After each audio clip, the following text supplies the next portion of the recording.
This is Indie Book Publishing. Indie Book Publishing is a show about new books and the authors who wrote them. It's an opportunity for prospective readers to hear directly from the writers, to hear what inspired them to write and publish, and to hear all the inside details about their books. And now, Indie Book Publishing with your host, Steve Jorgensen.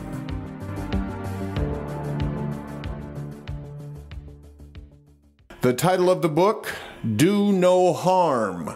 And the author is Dr. Cliff Bacchus. And Cliff joins us now on Indie Book Publishing. This interview brought to you by Abbott Press.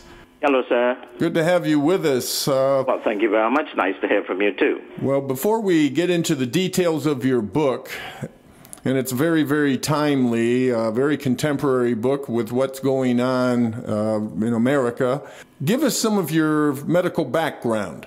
Well, first to begin with, I am originally from Guyana, South America.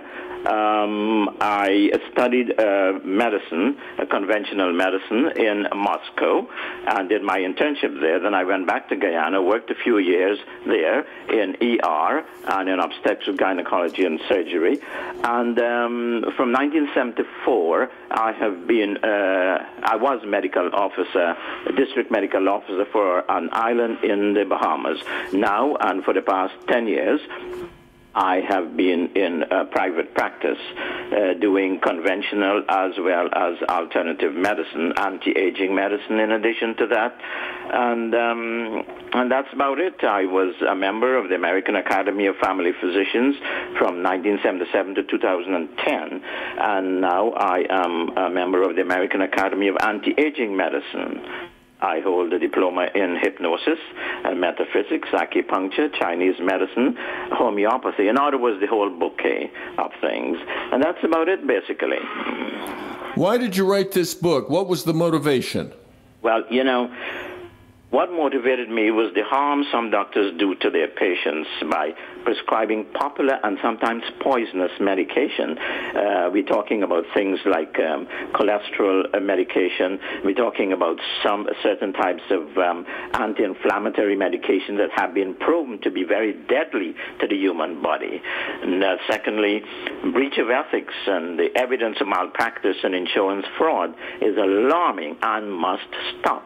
And I thought that writing a thriller novel makes it possible to illustrate these points admirably. In other words, instead of writing a nonfiction, which gets very, very boring and full of technical medical terms, it's all written in ordinary language, in a thriller for people to understand much better.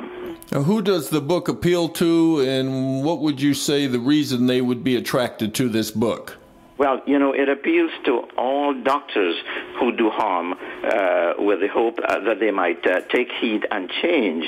It also appeals to the good doctor not to fall into the gutters of abuse. And it also appeals to all patients to be cognizant of medical malpractice and insurance fraud in which they get involved so that they might have a say in repelling the bad behavior of some doctors. What would you say is one thing you would like your readers to learn or take away from this work? Well, the one thing to learn is that, we have to realize that doctors are not gods, okay? In these days of technology, internet technology, a lot of our patients go and read up sometimes before they come to you. And it's always a good idea to listen to what your patient has to say, because a lot of times, sometimes they know a little bit more about their condition than you do. So the idea is that you should listen to them, and it must be participatory medicine so that they participate. So that if you write a prescription with something that's a bit dangerous, your patient might be able to say, well, I think that's a bit dangerous and it might kill me. And that's the idea, that doctors must not play gods, but listen to their patients and let them participate. Well, as you pointed out, Do No Harm is a thriller. What scenes would you like to share with us to illustrate that, and also tell us about the characters? Well, You know, there are lots of thrilling scenes. I'm actually recalling the opening of the book, where there is this, the protagonist, Dr. Al Chandler, who is a successful physician and healthcare activist. He's tapped by the newly elected president, Abraham King, to be the Secretary of Health in King's administration. Chandler believes in being bold, but he's not certain a position in the administration is what he wants. Unable to sleep, he logs into an internet dating site and chats with a certain woman by the name of Pandora Gray, a wealthy, alluring, and mysterious woman with whom he's developed an online relationship. Now, this Pandora tells him he can get him a job in the hospital on Atlantic Isle, the island in the Bahamas where she lives.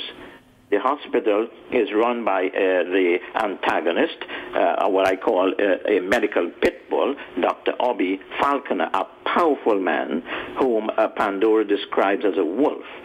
You see, this Chandler, that is the protagonist, decides to take the leap and move to the island with his dog, Baraka. Actually, incidentally, the protagonist was a hippie.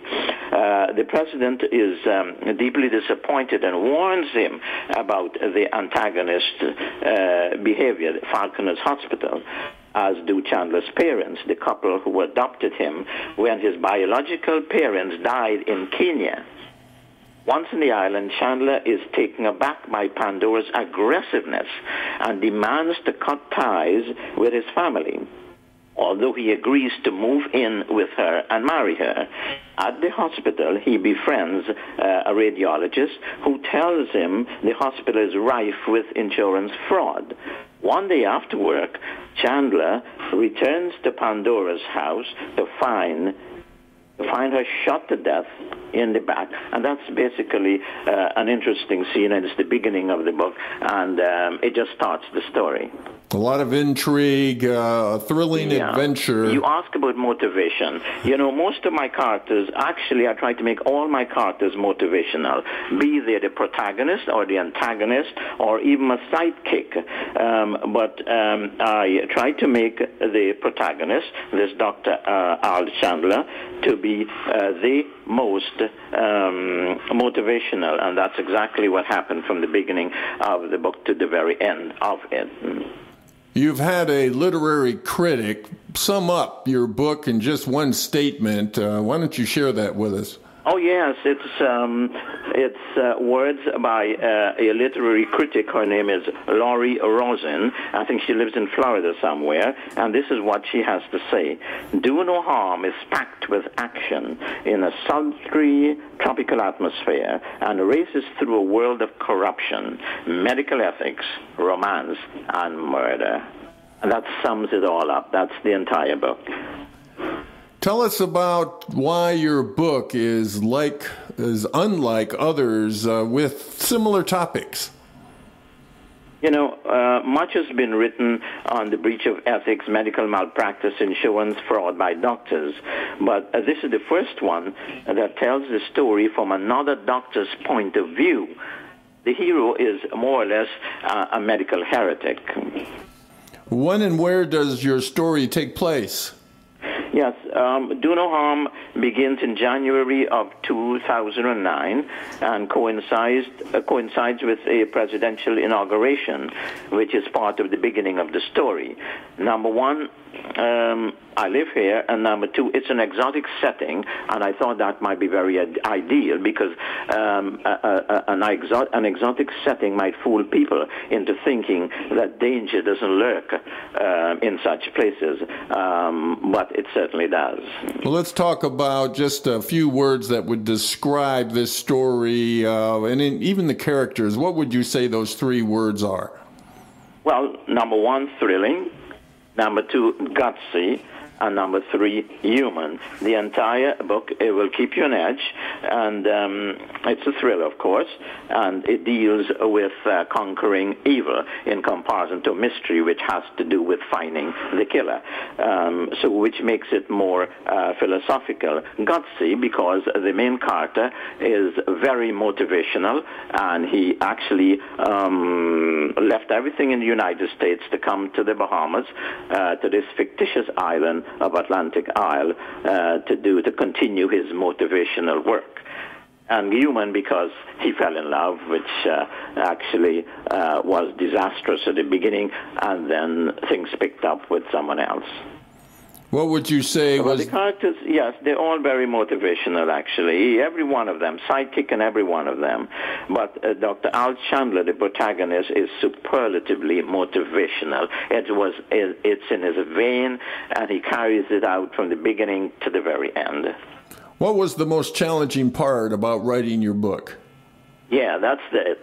As a medical doctor, the most challenging was to put pen and paper and challenge the world of my own colleagues on their doing harm to people and to the system.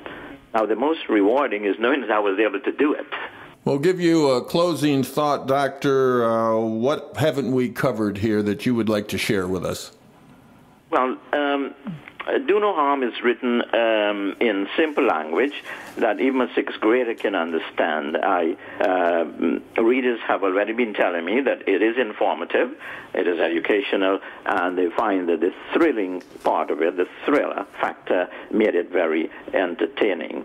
And that's about it. And so a lot of people have been going to Amazon.com. They click on books, and then they type in Do No Harm -Cliff Bacchus, and that's how people throughout the United States and Canada and elsewhere have been able to get Do No Harm very quickly. I insist on their saying Do No Harm when they get to Amazon. Do No Harm -Cliff Bacchus, because there are 1 or 2 books, non-fiction books that are also called Do No Harm. So it must be Do No Harm -Cliff Bacchus, and you get to a very excellent thriller.